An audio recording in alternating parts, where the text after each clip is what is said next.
आज से हम स्टार्ट करते हैं हमारा सीएमए फाइनल का पहला सब्जेक्ट, जो कि अपन बेसिकली बात करते हैं तो अपन स्टार्ट करते हैं अकाउंट से। इसीलिए मैंने आज कॉस्ट से स्टार्ट नहीं किया कि अकाउंट्स हमारा सबसे पुराना और अभी तक सबसे ज्यादा पढ़ा हुआ सब्जेक्ट, जो हमने हमारे 11th में पढ़ा है, 12th में पढ़ा है, फाउंडेशन में पढ़ा है, फिर इंटरमीडिएट में पढ़ा है। ठीक है, अब यहाँ पे बेटा थोड़ा सा चेंज है। अभी तक हम जब भी अकाउंट्स पढ़ रहे थे तो हम पता है किस चीज की बात कर रहे थे? अभी तक हम हमेशा अकाउंटिंग की बात कर रहे थे। मतलब हमारा मेन टास्क क्या होता था? हमारा मेन टास्क होता था अकाउंटिंग करना। मतलब अकाउंटिंग परफेक्ट होनी चाहिए। लेकिन क्या मुझे कोई अकाउंटिंग की डेफिनेशन बता सकता है? अकाउंटिंग की डेफिनेशन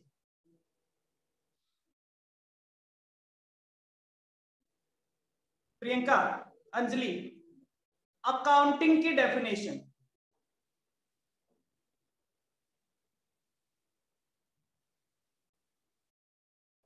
बोल के बता दो।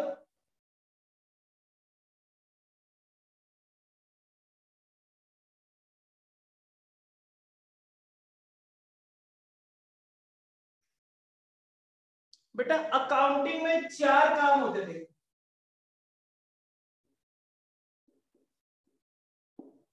पहला काम recording,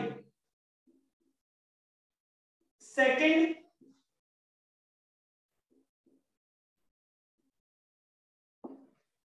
classification, third one is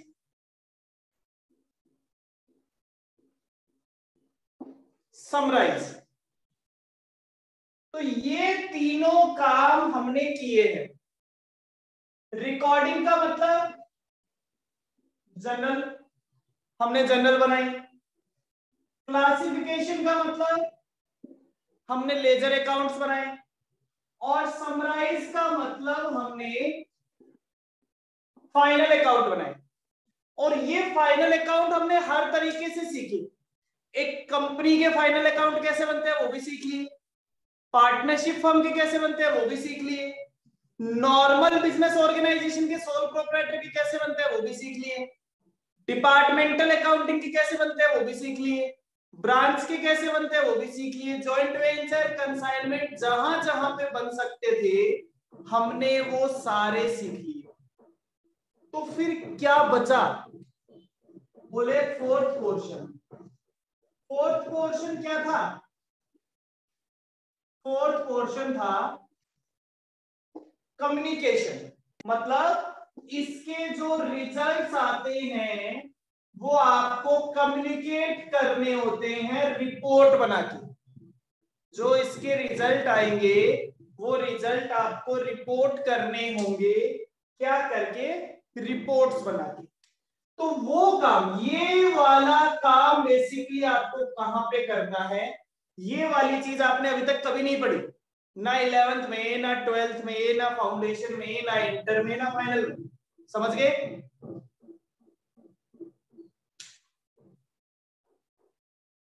तो ये वाली चीज अब हमें यहां पे पढ़नी है। ठीक है, ये वाला जो टास्क है, ये वाला टास्क अब हमें यहां पे पढ़ना है। कैसे पढ़े? तो इस चीज को पढ़ने के लिए देखते हैं। चलिए, हमारा सब्जेक्ट क्या है? हमारा सब्जेक्ट है, इसीलिए यहां पे आके हमारे सब्जेक्ट को क्या नाम दिया गया? हमारे सब्जेक्ट को नाम दिया गया कॉर्पोरेट फाइनेंशियल रिपोर्टिंग। जो हमारा सब्जेक्ट है उस सब्जेक्ट का नाम रखा गया कॉर्पोरेट फाइनेंशियल रिपोर्टिंग। शॉर्ट में हम इसे कहते हैं CFR। शॉर्ट में हम इसे कहते हैं CFR। जब आप सीए पढ़ने जाते हैं बेटा, अगर आप सीए फाइनल में होते हैं तो इस सब्जेक्ट का नाम होता है फाइनेंशियल रिपोर्टिंग, FR। हमारे यहाँ पे इसका नाम इन्होंने रखा है corporate financial reporting, that is CFR। Practically दोनों में कोई डिफरेंस नहीं है, केवल सिलेबस कंटेंट का डिफरेंस है। सीए वाले सिलेबस में कुछ और टॉपिक्स कंटेंट कवर्ड है, यहाँ पे कुछ और टॉपिक्स कवर्ड है। क्लियर? तो यहां तक की बात में कोई कंफ्यूजन है?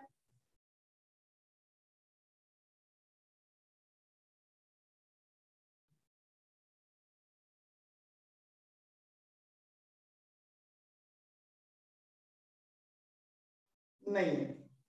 चलिए, तो अब हम चलते हैं आगे। अब बात आती है बेटा सीएफआर के सिलेबस में, सर हम क्या क्या पढ़ने वाले हैं। तो सीएफआर के सिलेबस में ये बेटा हमारा पूरा 100 मार्क्स का पेपर होता है, CFR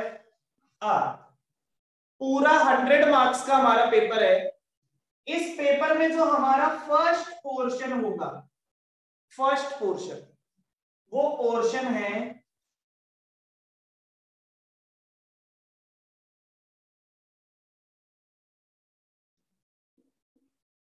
amalgamation of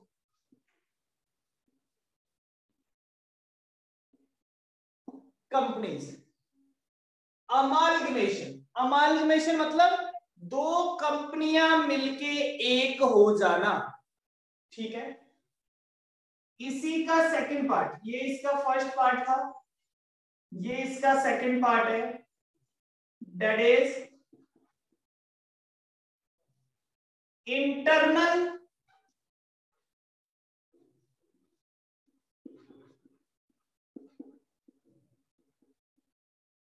reconstruction. Second part है इंटरनल रिकंस्ट्रक्शन, और इसको कंबाइंड एक नाम से जाना जाता है जिसे कहते हैं बिजनेस कॉम्बिनेशन। आपकी बुक में ये जो चैप्टर दिया हुआ है, ये किस नाम से दिया हुआ है? ये चैप्टर दिया हुआ है बिजनेस कॉम्बिनेशन के नाम से। क्लियर? सर इस चैप्टर का वेटेज कितना है? बेटा इस अकेले चैप्टर का वेटेज है 20 मार्क्स। जो इस चैप्टर का वेटेज है वो वेटेज है 20 मार्क्स का। अब हम आ जाते हैं हमारे सेकंड पे। जो हमारा सेकंड टॉपिक है वो है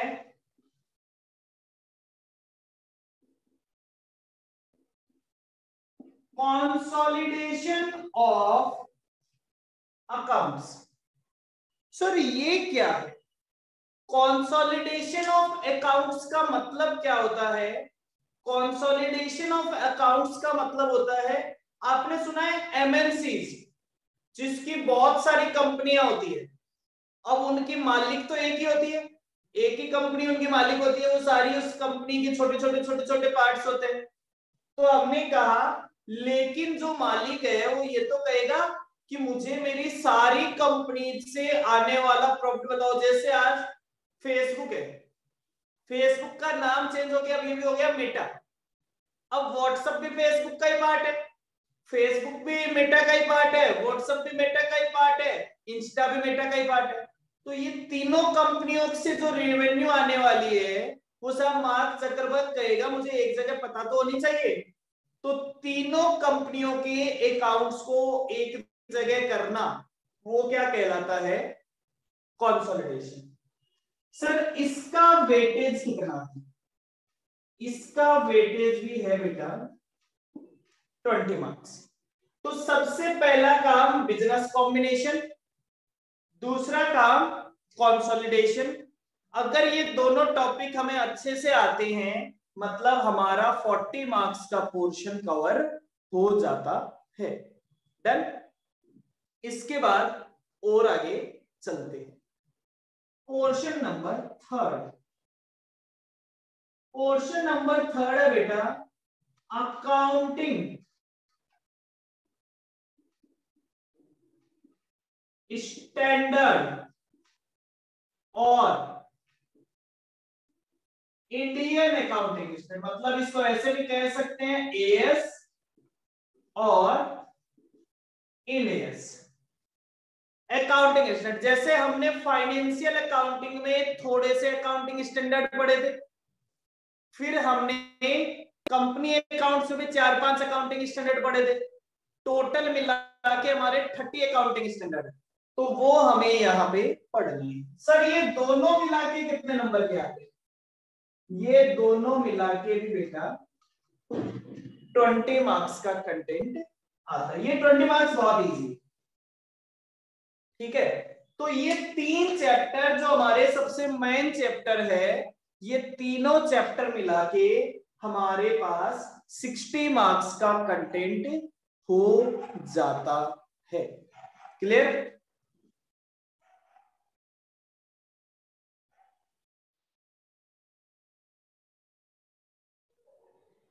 ओके, इसके बाद चैप्टर नंबर 4,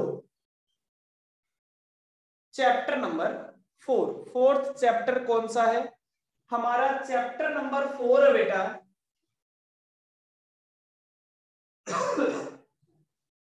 गवर्नमेंट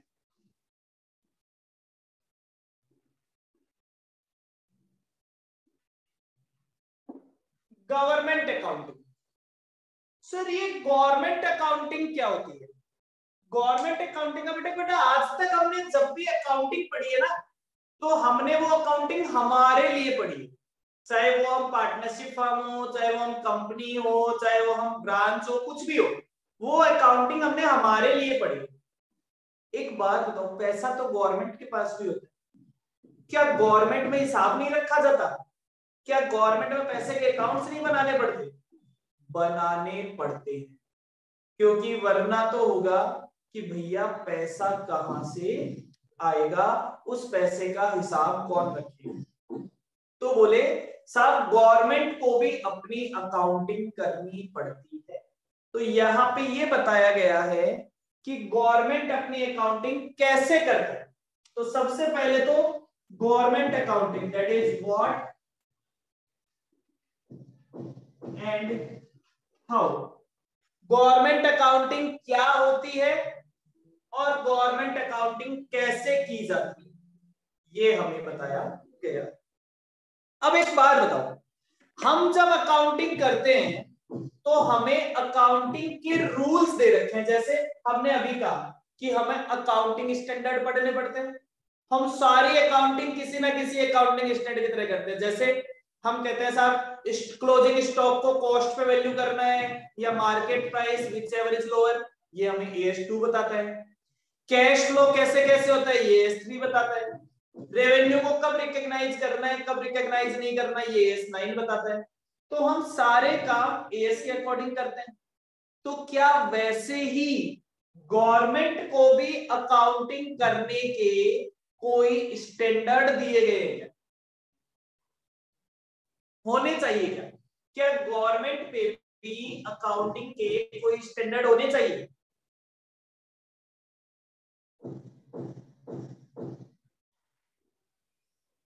होने चाहिए। लेकिन एक बात बताओ बेटा, अल्टीमेटली रूल बनाने का पावर किसके पास? रूल बनाने का पावर किसके पास? गवर्नमेंट के पास। स्टैंडर्ड लग जाएगा तो प्रॉब्लम किसको होगी? वो काम स्टैंडर्ड के अकॉर्डिंग करना पड़ेगा, ट्रांसपेरेंट तरीके से करना पड़ेगा, बढ़िया से करना पड़ेगा, सबको सारी बातें पता चलेगी। प्रॉब्लम किसको होगी?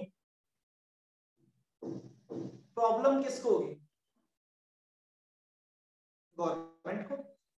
उस चीज की प्रॉब्लम किसको होगी? उस चीज की प्रॉब्लम होगी गवर्नमेंट को। तो क्या गवर्नमेंट चाहेगी कि ऐसा किया जाए?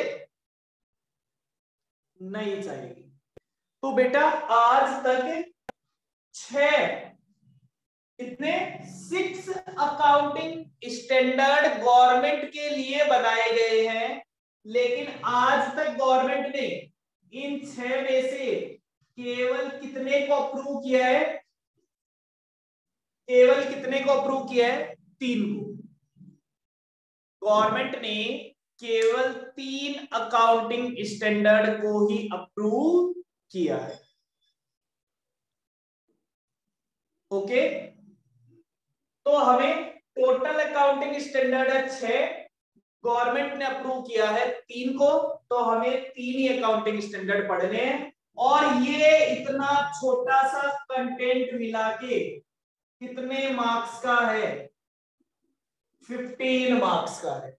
और ये 15 मार्क्स आपके लिए बोनस के जैसे हैं। आराम से सीधे सीधे 15 मार्क्स मिलते हैं। 3 अकाउंटिंग स्टैंडर्ड और 1 गवर्नमेंट अकाउंटिंग कैसे होती है, सब खत्म।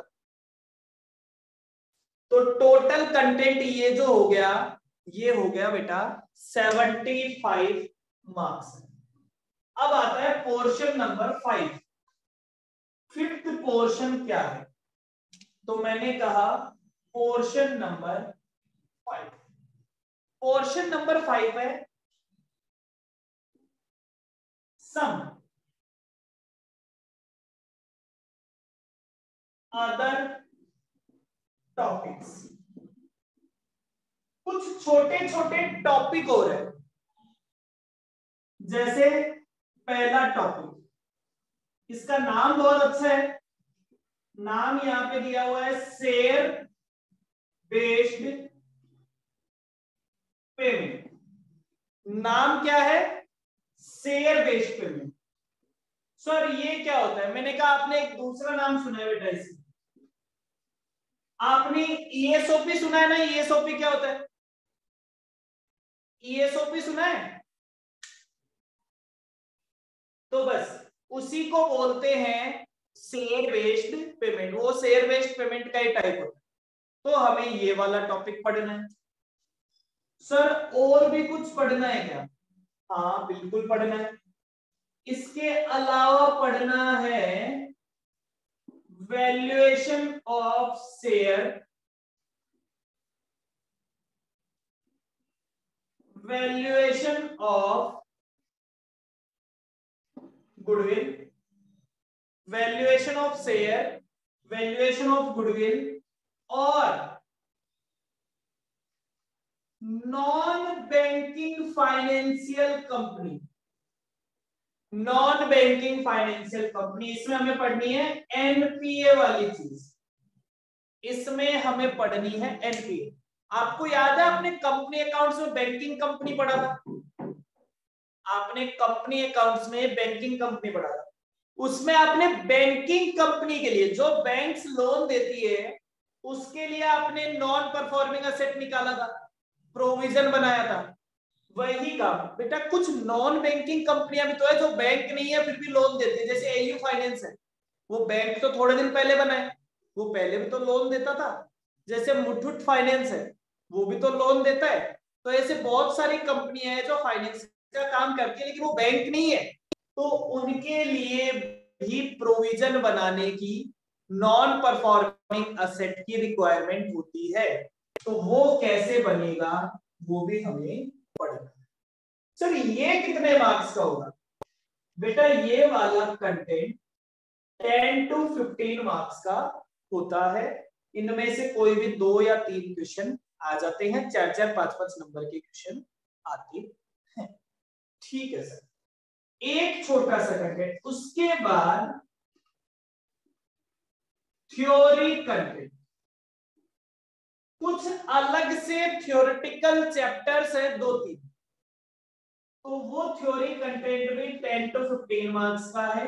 मतलब ये दोनों मिला के जो बचता है ये 25 मार्क्स का कंटेंट पूरा है। इसमें से कुछ प्रैक्टिकल भी आ सकता है, कुछ थ्योरी भी आ सकता है। मतलब 75 मार्क्स का कंटेंट तो प्योरली प्रैक्टिकल है। 75 सॉरी 60 मार्क्स का कंटेंट तो प्योरली प्रैक्टिकल है। उसके बाद 15 मार्क्स का गवर्नमेंट अकाउंटिंग थ्योरी है बेटा।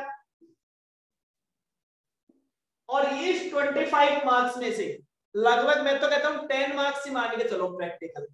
तो टोटल पेपर में 70 मार्क्स का प्रैक्टिकल पेपर है और 30 मार्क्स का थ्योरेटिकल पेपर आपके यहाँ पे आता है।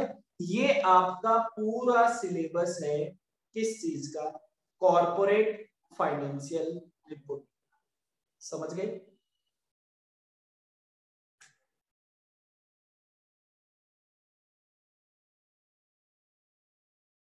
अब बात ये है कि हमें इस टॉपिक को, इस पूरे सिलेबस को करने में कितना टाइम लगे। मैं एक आपको रफली ऑन एन एवरेज देता हूं बेटा। जो हमारा चैप्टर नंबर 1 है अमलगमेशन, अमलगमेशन को करने में हमको लगभग 15 क्लासेस लगती है। चैप्टर नंबर 2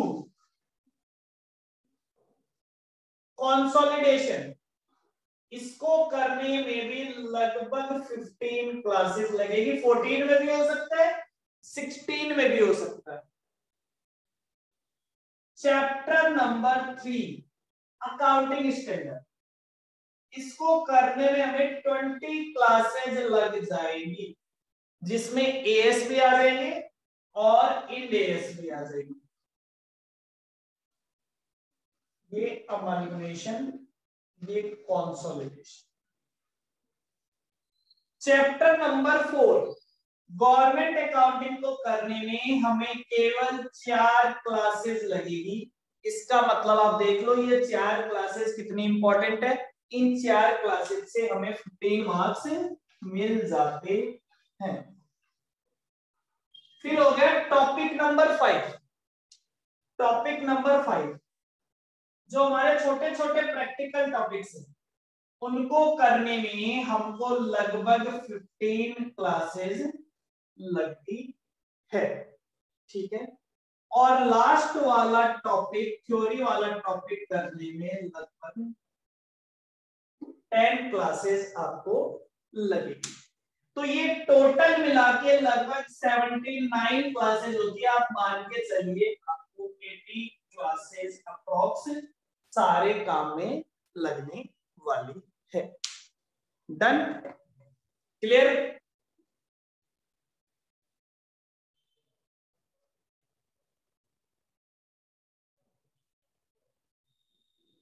चलिए अब बात आती है बेटा कि हमें इस पूरे सिलेबस को करना कैसे।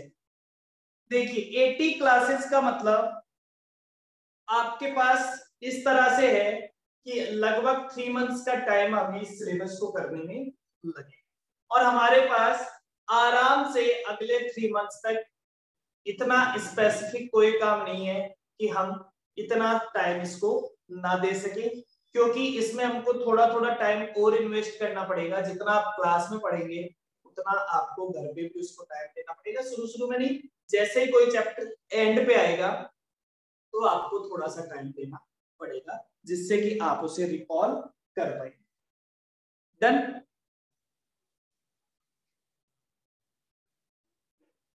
सर अब हम कौन से चैप्टर से स्टार्ट करें? अच्छा बताइए कौन से चैप्टर से स्टार्ट करें?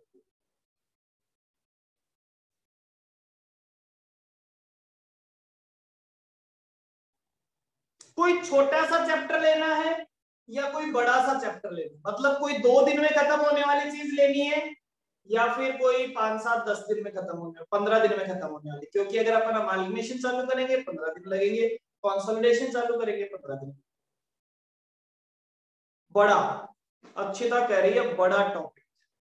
ओके चलो तो हम पहले चालू करते हैं बेटा, हम पहले चालू करते हैं अमलगमेशन से कि अमलगमेशन में आपको क्या क्या करना है। चलिए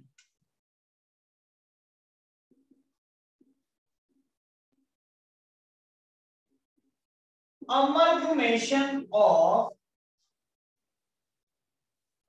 कंपनीज। मैं पहले कुछ टॉपिक से हटके, मतलब वो टॉपिक वाली बात है लेकिन हम थ्योरेटिकली लिखना, आपको कुछ भी लिखने की जरूरत नहीं है, सब कुछ आपको लिखा हुआ मिलेगा। नोट्स का मैं पीडीएफ आपको मोस्ट प्रोबेबली कल सुबह तक मिल जाएगा और हार्ड कॉपी आपको अगले 2 दिन में हार्ड कॉपी मिल जाएगी। ठीक है, 2 दिन में आपको हार्ड कॉपी मिल जाएगी, कल सुबह तक आपको पूरे सिलेबस का नोट्स कंटेंट मिल जाएगा। ठीक है, चलिए, तो मैंने कहा बेटा सबसे पहले तो वर्ड समझिए, अमालगमेशन। अमालगमेशन का मतलब है दो कंपनीज का मिल जाना। अमालगमेशन का मतलब है दो कंपनी है, दो कंपनियां मिलके एक कंपनी हो जाना, क्या कहलाता है? अमालगमेशन कहलाता है। ठीक है साहब, अब एक मैं आपसे एग्जांपल पूछता हूं बेटा, दो कंपनी है, एक है ए लिमिटेड, एक है बी लिमिटेड, ये दोनों मिलके बन गई ए लिमिटेड, ये दोनों बनके मिल गई ए लिमिटेड। फिर मैं कहता हूं एक है साहब ए लिमिटेड, एक है बी लिमिटेड, ये दोनों बनके मिल गई बी लिमिटेड। फिर मैंने कहा एक है ए लिमिटेड, एक है बी लिमिटेड, और ये दोनों बनके मिल गई, ये दोनों मिलके बन गई ए बी लिमिटेड। फिर मैंने कहा एक है ए लिमिटेड, एक है बी लिमिटेड, और ये दोनों मिलके बन गई सी लिमिटेड। बताओ इनमें से कौन सा अमालगमेशन है, या कौन कौन सा अमालगमेशन है?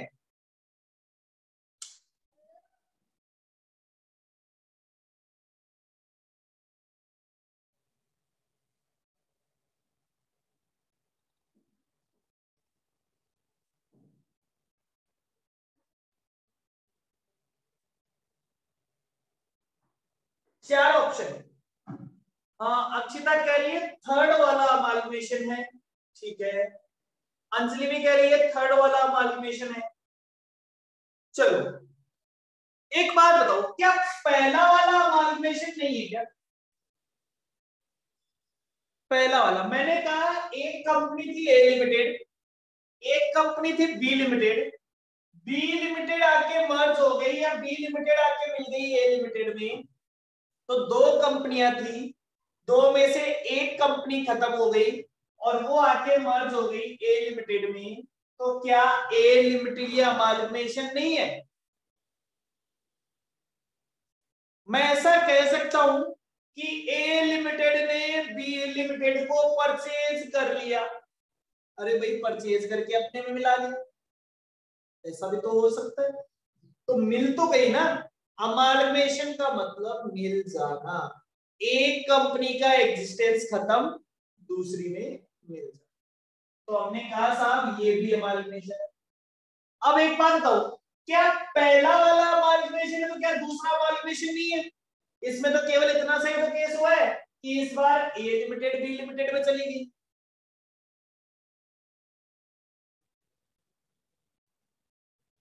डन।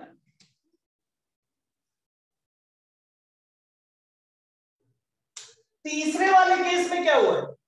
तीसरे वाले केस में क्या हुआ? ये कह रहे हैं ये है ए लिमिटेड, ये है बी लिमिटेड, और ये जो कंपनी बनी है क्या ये ए लिमिटेड है? नहीं है। मतलब ए लिमिटेड देखो, यहाँ पे ए लिमिटेड बंद, सॉरी यहाँ पे बी लिमिटेड बंद हो गई, यहाँ पे ए लिमिटेड बंद हो गई, यहाँ पे ए लिमिटेड भी बंद हो गई, यहाँ पे बी लिमिटेड भी बंद हो गई, और दोनों मिलके एक नई कंपनी बन गई सी लिमिटेड। ठीक है, डन।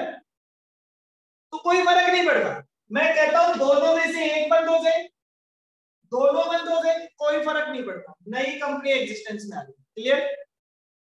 कोई ना कोई बंद जरूर होना चाहिए। अगर ये कहते कि ये दोनों ही चालू है, फिर ऐसा नहीं हो सकता, या तो बी ए में आ जाए या ए बी में चला जाए, या दोनों ही मिलके कोई नई कंपनी बना। अच्छा, अब एक बात और बताओ, क्या तीसरे वाले केस में और चौथे वाले केस में कोई डिफरेंस है क्या? तीसरे वाले केस में और चौथे वाले केस में कोई भी डिफरेंस है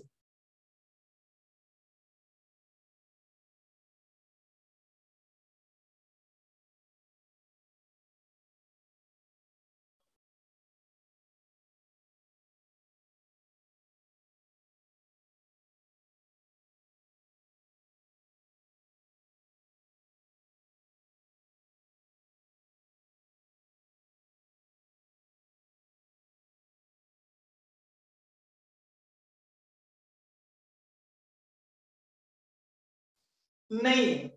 देखो कोई डिफरेंस नहीं है बेटा, केवल नाम का डिफरेंस है।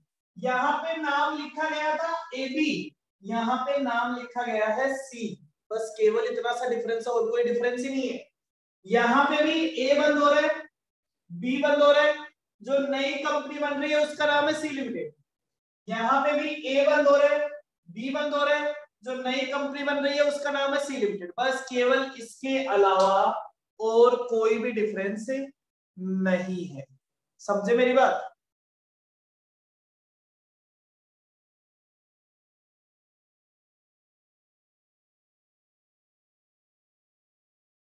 तो बेटा ये चारों ही केस क्या है, अमाल्गमेशन। अब एक लास्ट बात और, लास्ट बात क्या कह रहा है कि साहब आपको लगा कि सर यहाँ तो ए को बी ने क्या कर लिया, सॉरी बी, ए ने बी को परचेज कर लिया, तो क्या एक कंपनी दूसरी कंपनी को परचेज करती है तो अमाल्गमेशन होता है? हाँ बिल्कुल होता है। मैं कहता सर यहाँ तो बी ने ए को परचेज नहीं किया, ए खुद जाके, दोनों मिलके अच्छे अच्छे दोस्त थे, और जो अच्छे अच्छे दोस्त थे उन्होंने कहा चलो कल से अपन साथ मिलके काम करते हैं, ना तूने मुझे खरीदा ना मैंने तुझे खरीदा, लेकिन साथ मिलेंगे तो एक नाम से काम करना पड़ेगा, तो चलो तुम्हारे नाम से काम कर लेते हैं। किसी ने किसी को नहीं खरीदा, मतलब ये क्या हुआ है, इन दोनों का मर्जर हो गया। मर्जर मतलब एक साथ आ गए। तो क्या मर्जर होना भी अमाल्गमेशन कहलाता है? हाँ साहब, परचेज भी अमाल्गमेशन कहलाता है, मर्जर भी अमाल्गमेशन कहलाता है। और अगर कोई न्यू एंटिटी बन जाए तो क्या वो भी अमाल्गमेशन कहलाता है? वो भी अमाल्गमेशन कहलाता है। क्या कोई दोनों को परचेज करके अपनी कंपनी बना ले तो क्या वो भी अमाल्गमेशन कहलाता है? वो भी अमाल्गमेशन कहलाता है। मतलब सिंपल सा तरीका है बेटा, पहले दो लोग थे, उसमें से एक का एग्जिस्टेंस खत्म, पहले दो लीगल एंटिटी थी, एक थी ए लिमिटेड एक थी बी लिमिटेड, ए लिमिटेड का एग्जिस्टेंस खत्म, अब केवल बी लिमिटेड, तो अमाल्गमेशन है। बी लिमिटेड का एग्जिस्टेंस खत्म, अब केवल ए लिमिटेड है, तो भी अमाल्गमेशन है। दोनों का एग्जिस्टेंस खत्म और मिलके नई कंपनी बन गई, वो भी अमाल्गमेशन। तो सारे केसेस ये क्या है, अमाल्गमेशन है। अमाल्गमेशन में अलग अलग तरीके बताए गए हैं, परचेज क्या होता है, मर्जर क्या होता है, वो सारी बातें हमें समझ। डन, यहां तक क्लियर है?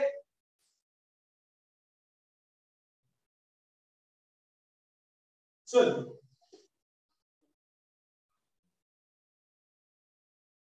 अब बेटा एक छोटी सी प्रॉब्लम है। सर क्या प्रॉब्लम है? बेटा प्रॉब्लम ये है कि हमारे पास दो तरह की चीजें आ गई। एक तो है साहब एएस, अकाउंटिंग स्टैंडर्ड, जो रूल इंडिया ने बना रखे थे अकाउंट्स करने के, जो पिछले 15-20 सालों से चलते चलते आ रहे थे, और हम उनके हिसाब से अकाउंटिंग कर रहे हैं। फिर फॉरेन, अब आजकल क्या है, एमएनसीज का जमाना आ गया, बहुत सारी कंपनियां हैं जिनकी इंडिया में भी कंपनी है, इंडिया के बाहर भी कंपनी है, इंडिया के बाहर वाले इंडिया में आके बिजनेस करने लगे, तो अब उनको प्रॉब्लम आने लगी, तो बोले फॉरेन के हिसाब से भी एएस बनाए गए, उनको कहा गया इंडेस। तो पहले अकाउंटिंग होती थी एएस के हिसाब से, अब अकाउंटिंग होने लगी इंडेस के हिसाब से। और हमारा जो सिलेबस है उसको भी इंडेस के हिसाब से कन्वर्ट कर दिया गया है। तो इसका मतलब अब हमें इसको पढ़ते वक्त क्या फॉलो करना है, अब हमें इसको पढ़ते वक्त इंड एएस को फॉलो, तो मतलब अब जब हम इस चैप्टर को पढ़ेंगे तो हम इंड एएस के हिसाब से इस चैप्टर को पढ़ेंगे। क्लियर?